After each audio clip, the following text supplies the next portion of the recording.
Hello, everyone. Welcome to the new season of Digital Adoption Show. I'm your host for the episode. My name is Prerna, and I am a digital adoption consultant here at Whatfix for the Europe region. And today's episode is all about the role of detailed documentation for effective digital adoption. Today, I'm really excited to host Maiken Blok, Senior Manager Technical Documentation from BK Medical, a GE healthcare company. He holds a master's degree in technical communication and localization from the University of Strasbourg, France, and TCTrainNet certification. Both as a mentor for TechCom students and as part of her commitment to TechCom Denmark as president, she aspires to spread the word about their profession and motivate even more people to join the field of technical communication. Welcome to the show, Maiken. Excited to have you. Thank you so much. I'm excited to be here. It's such an honor. This is great. I know you and I have collaborated in the past for a digital adoption project, but it's great to be having you today as one of our guests for the podcast. Thank you. Great. So, Maiken, I know you quite well, but then for our listeners today, I think it'll be a good place to let them know about you a little bit as well. So, what makes you Maiken Blok? What makes me Maiken Blok? Well, first of all, I think my passion, energy, and my general love of life makes me who I am. So no matter what I do, I bring in a lot of passion and a lot of energy. And I know it can be very overwhelming for people at first, but once they warm up to me, they're like, oh yeah, she's pretty cool. I want to do more with her. I want to work with her. Maybe we can collaborate on this thing. And I think it's just what I do, basically. And it's so much fun. It helps me become a better person, and seeing people grow. I mean, what's not to like? Yeah, I know that's actually one of the best feelings. Grow with people that you're surrounded with. It's one of the best feelings that also impact a lot into your professional life. So yeah, I've worked with you. I know it all. This is great. Thank you for introducing yourself to our listeners today, Maiken. Moving on, let's try and get a little more fun here. I have a few questions, which will be a quick round of rapid fire for you. I'm hoping you're okay with getting into that as well. Of course. Yeah, let's do it. All right. Although I don't have a timer here with me, you can respond as soon as you can think of an answer for these questions. I'll try and keep these really funny as well. But let me see. My first question for you would be, if you could be on a TV reality show, which one would you choose and why? Oh, reality shows. Oh, it's a good, I think, well, one of my favorite shows. It's not really a reality TV show, but it is in a way. So the Chef Show with Jon Favreau, I don't know if you know it, but it's the most amazing TV show. I mean, I'm a big foodie and I love food, and just seeing all these beautiful dishes, and it's super low key. You can do most of them yourself. I'm like, oh, I get so hungry. And oh, I want to do this and I want to do this. Oh, that looks delicious. I want to do that at home as well. I get so hungry every time I watch an episode, but it's just, it's so good. I feel so good afterwards. High five to that. I do the same. Yeah. All right, my next question for you would be, what is the best perk you have ever enjoyed at a job? The best perk ever enjoyed? I would say the flexibility and the opportunity to grow and learn. So throughout my career, I had, at my previous job, I had the support to do my master's degree, so I could work and study at the same time, but also continuous learning. So getting refreshers on things that are important for my work areas, that I can teach some of my team members in different aspects, and that I also have the opportunity to say, okay, now we want to go as a team and do a course, then I have the option to do so. I think that's probably the best perk. Amazing, amazing. If you had a time machine, Maiken, would you go back in time or into the future? Into the future. I remember when I was a kid in the 90s, and people saying, okay, in year 2000, we'll have flying cars and we'll be halfway living in space. And I was like, yeah, I want to do this. Then year 2000 hit, and I was like, oh, I don't have any flying cars. I don't see any like space apartments or anything. So I think I would take a look into the future and see if any of those things ever come true. And if not, that's okay. No, but here's hoping we all get to see some flying cars in near future Oh yeah. through the time Oh, machine that you travel with. Oh yes. All right, I think I'll have one of my last maybe I should questions. build my own time machine, right? Maybe then it would. Yeah, I think that's a good idea time too. machine. Yeah, absolutely. I think that'll be great too. Maybe just give me a one-way ticket. I think I'll want to stay there. Yeah. Okay, Maiken, tell me what's your favorite place of all the places you've traveled to? I know you're traveling big time. Your profession takes you a lot of places as well. So yes, I do travel a lot.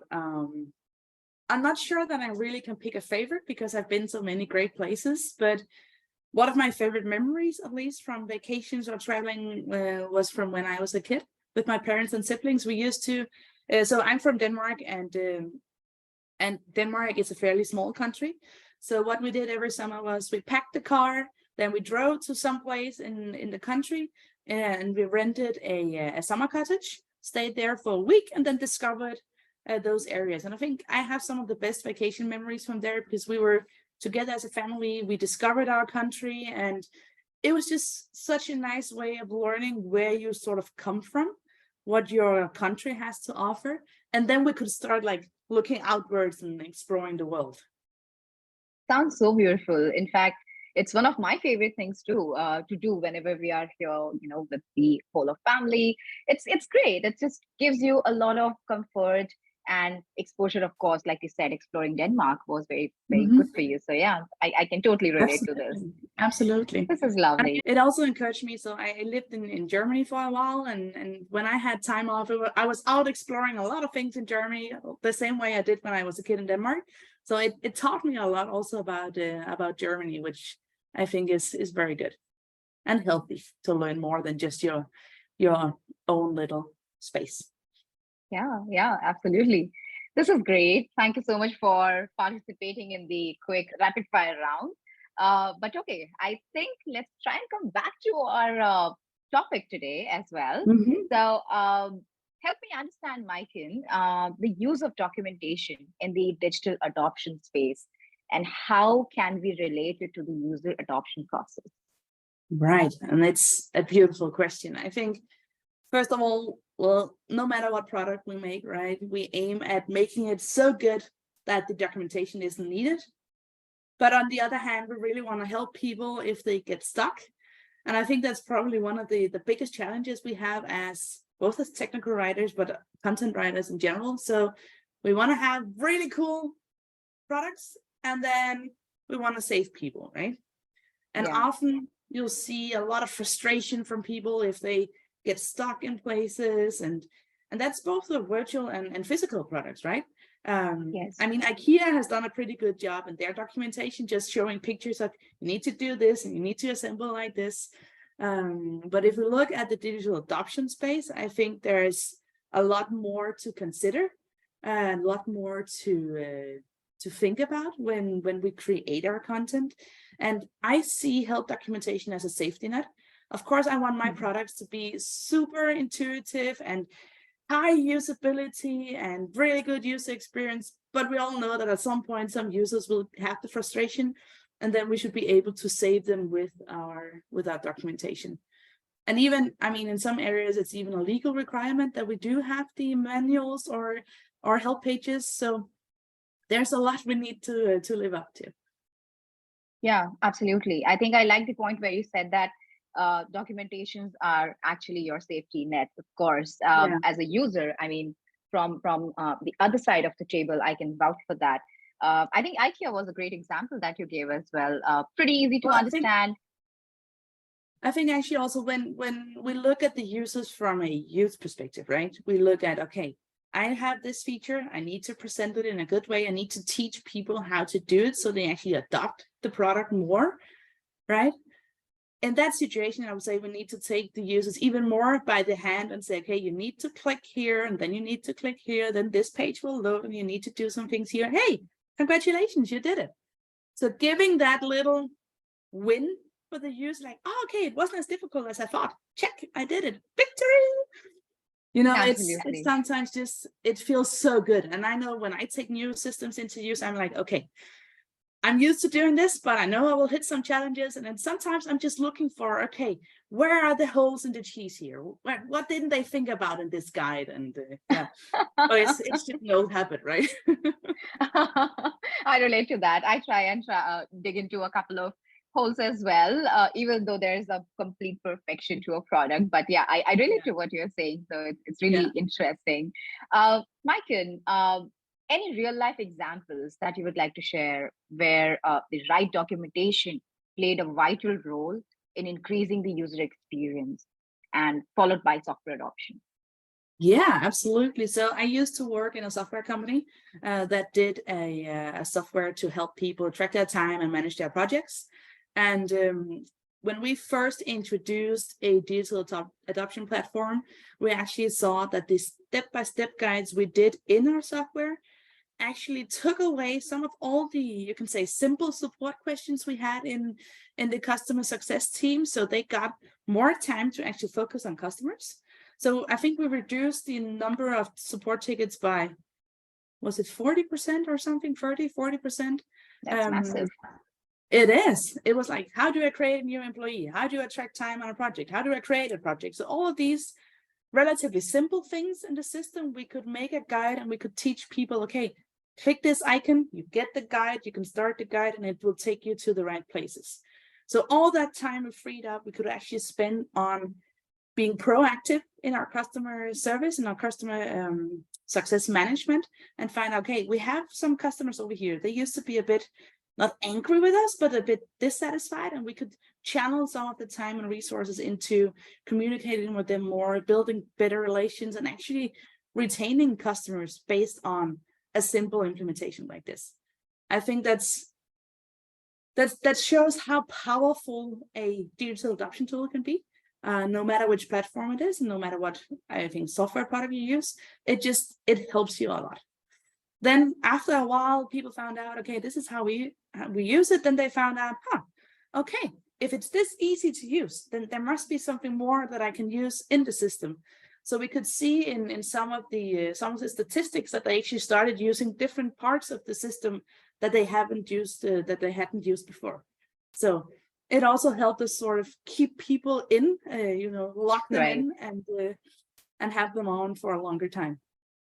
Yeah, I think since you've brought in the customer experience and service part inside the topic of adoption, Maiken, do you think geographical differences in culture per se has any impact on documentation as well? Yes, absolutely. I mean, culture impacts everything we do. So we don't go to work as robots, right? We are whole human beings, and no matter in which interactions we are, we have our own, you can say, cultural lens that we view the world through, depending on where we grew up, in which country, in which part of the world.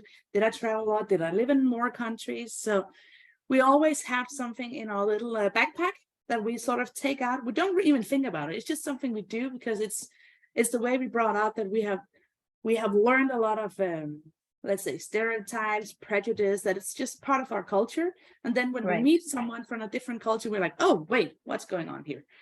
And it impacts the documentation. So if you are from a high or low context culture, and this is related to how you communicate, what values are important for you and your community. Are you an individualistic culture? Are you a collectivistic culture? So do you focus more on one human being, or do you focus on the group? And then don't even get me started on colors. I mean, in some cultures, there are specific colors that we cannot use because they mean different things than they do in other cultures. So it's a whole area which I think is maybe a bit left behind sometimes, especially in bigger companies that don't maybe think about it, or also in the smaller ones that, oh, wait a minute, is that a big area we need to focus on? We don't have the resources right now. So right now we just write it and hope that they understand and don't get angry with us, right? Yeah, I think now when I think about it, when we as consultants talk to people who are trying to discover the world of TAP, we've never thought of documentation from the cultural perspective, but what you just mentioned, Mike, and I think Mhm. that is a great eye opener for me as well. And I think it gives me a lot different perspective into thinking how we talk to other people and how we try and present the process of documentation to them while we help them in this discovery journey. Maiken, what are your thoughts on workflow design methodologies that can transform the way we work on user-focused content? Well, if we want to have the user in focus, I think everybody should walk a mile in the user's shoes, actually finding out, okay, what is it you work with? What is your role? How does the space that you're working in look? Do you have a desk? Do you have 3 screens? Do you have 1 screen? Do you only have a small laptop screen? Are you sitting in a big office, in a small office? Are you working from home? Are you sitting in a cafe? So understand everything around what makes the user tick, you can say. And here culture, of course, plays a role as well. But first of all, finding out, so if we go back to I mentioned the time tracking software before. So if I'm tracking my time, it's probably because I need to build some customers. And if I need to build some customers, I probably need to be more precise in my time tracking.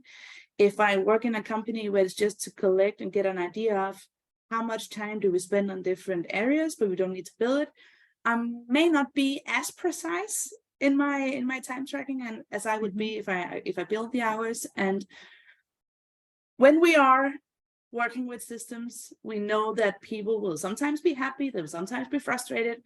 A lot of times they will be under a lot of stress because they have 3 deadlines coming up and unforeseen tasks coming in from the side, right? And the more we know as content creators, the better we can tailor the documentation and find out, okay, maybe you need a step-by-step written description to find out and solve this. Maybe someone else needs a short video to have the visualization. Okay, I need to click here, here, here.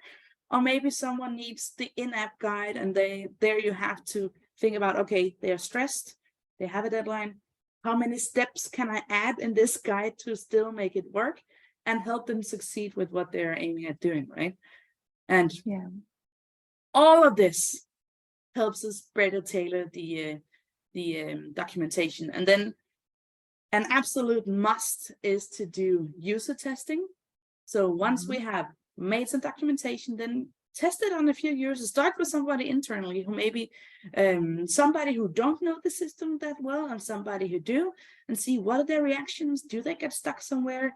Does the in-app guide I did, does it break all of a sudden? Because well, you know the saying, it worked on my machine, right? You hear that a lot in software, and you get that a lot also as a content creator. So you sit there, you work with it, you click and click and click, and it just works. And then somebody else with a different environment maybe tries out the same guide, and they go like, well, it doesn't even start, or it just closes down after step 2. Then I'm left here, okay, I don't know what to do as a user, right? True. Yeah, absolutely. I think the more we test, the better documentation we give to our users, and the more successful they will be in their tasks, right? Absolutely, absolutely. I also, Maiken, I'm thinking out loud, since we are talking about the user experience curation and keeping it to exactly what they want and what would really help them, reach a particular destination or complete a task. Do you think the team members that you work with, their skill sets and the methodologies that they adapt to understand the process of user-focused documentation, that plays a vital role as well, because document creation is not one man's job role, or a single person can definitely never handle it. There's an army behind it. So do you think that impacts this area?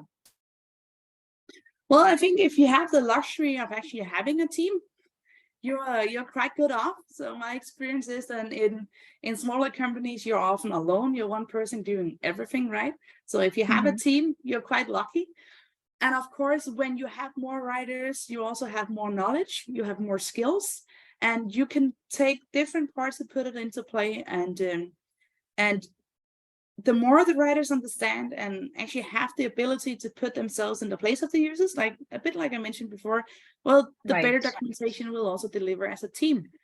And when we are a team and we learn from each other, then we can also find out, okay, we're not that vulnerable if somebody gets sick or if something happens, or if somebody needs, let's say somebody needs extra help in the support one day and answering phone calls, well, it could be beneficial to take someone from the documentation team, because they are familiar with the products, they know which help sections they can point to and say, oh, you have this challenge, I know we have this in the help section that can help you, right? And if we have more nationalities in the team also, we get a lot of, I'll say in quotation marks, free knowledge and learnings that we can actually use in the content creation. Oh, absolutely. I think I love the last part, because our professions definitely connect us to a lot of different people, culturally, geographically, and that will definitely bring in the flavor that you just mentioned about. So very interesting. Moving on, Maiken, what do you think are the different ways to measure the success with a roadmap for each stage, let's say before, during, and after the change? Oh, this is interesting. I'm not sure if you necessarily need a roadmap to actually measure what you're doing, but I think it's a good idea. Well, sometimes it comes down to also what kind of product you have, right? And what kind of documentation. Where I worked before, I had a software product, and of course we had a lot of documentation. So we had the in-app guides, we had videos, we had written text, we had white papers, we had so many things that we did our best to tailor. There was an FAQ section, there was I don't know, there were so many things, there's so many offers for the users. And looking at, especially for the in-app guidance that we did, was quite easy to see, okay, we had this issue before, we built the guide, and then we could see, okay, which steps do they go through, where do they jump off, and if they jump off, do they still reach the milestone that we wanted them to reach? So even though they didn't complete the guide, some of them actually succeeded in doing what we wanted them to. We could also see if the guide just broke down out of nowhere, and we could make some changes, and we could do A/B testing, finding out, okay, this is the purpose, this is what I want them to achieve, and then there are two ways of doing it, and then measuring, is it option A or option B that is most successful, and then implement that for everyone. I think that's one of the good things that you can do. And of course, you can also look at for the online help that you have. If you have a help center, if you have a video portal, you can do a lot of measurements with different analytics tools to see, okay, how many visitors do I get a month? How long do they stay on the page? Do they jump to different help pages? So once they come in, do they just look at this page, or do they go and read some more? Do they want to learn? Or are they in a mode where they just want to fix things, right? And speaking of fixing things, well, they need to be able to find it also. My experience is that if people go to your online help and they do a search and they don't find it right away, they go to Google, they do the same search, and if you're not good at optimizing for Google, well, then they won't get the help either, and either they give up. That's the most likely thing that will happen, because they get frustrated. That would be their third try, right? If they try again. Or they give you a call in your support line or start a chat or whatever. And then if you still can't help, well, it's not a good experience, right? So the better we are at actually making the content available, the easier it is also to measure the success. And if you have physical products that you sell, well, you could also look at how many complaints do we have? How many customers call me and say, okay, I don't know which button to press to do this. And you say, well, it's on page 4 of the manual. Well, I didn't get a manual. Oh, okay. But we knew we sent it when we ship off the products, right? So it's, again, availability and knowledge basically can help us here. No, absolutely. I think as a user of a product, it becomes very important to get the job done. Basically, I'm looking for some help, how easily I can get it. That's going to be my focus, and I'll definitely try that route out. But in the end, I'm definitely just wanting to complete what I'm trying to aim at as well. So the sooner, the better, the easier, the better for me as a user. And I think that's a great thing to have totally extracted. Yeah, So yeah, totally I think this is a good one, Maiken. And I think I would like to take up my last question for today's podcast, and it would be about the importance, you think, of digital adoption solutions and how they can influence people's perceptions. Oh yes, this is interesting. I mean, we all live in a digitalized world, right? We do everything online nowadays. We can talk to people overseas without any trouble. We don't need to wait for the landline to be available, right? So Yeah, and absolutely. and almost all parts of the world have good internet connections now, right? So it's easier for people to get help. It's easier for people to connect, and there's just an unlimited amount of options, which can be a bit overwhelming, right? If you are maybe new in digital adoption, or if you are just finding your way through. But with the help from digital adoption solutions, we can ease life for our users. We can strengthen our branding, right? So if we get really good at onboarding new users, onboarding new customers through a digital adoption platform, well, then we are, I think, one step ahead of our competitors. I know a lot of people do this, but not enough, I think, succeed in doing it right in the first or second try. So sometimes you need to do an implementation, or you need to do a re-implementation, then another re-implementation to hit the right spot, right? And you can only do as much with the help from your internal people. I think the external people, so the users giving you your feedback, the more feedback you can get, the better it will help you. And that also influences people's perceptions, right? So if you're willing to listen to your users, to listen to your customers, well, happy users, that gives happy leaders are happy customers in your shop, and happy customers buy more or recommend you to others. So that all gives you more money in the bank, right? And when you listen to people, when you listen to their feedback and you take it in, you analyze it, you sort it, you find out, okay, here are some easy wins. If I do these small implementations in the product, it will make life easier for people. If we do that, it will be easier for our salespeople demoing the solution, and the potential customers will see, it's easy. I need to do 2 clicks and then I'm done, right? Before it was maybe 15 clicks, or it was 5 clicks, but the more clicks we can save, the better, right? And I think that's also where digital adoption solutions and platforms play an important role, because those are so great tools. You can, as a content creator, you can look into statistics, you can follow where they go in the system, you can see how they behave, where they click, where they get stuck, how long time they spend on a page often. And all that knowledge is gold for you, because you can take that in as a content writer or content creator and find out, okay, if I'm a user, I'm in this situation, I know this from the data, which steps would I take? What would I need to be better at performing my job in this system, right?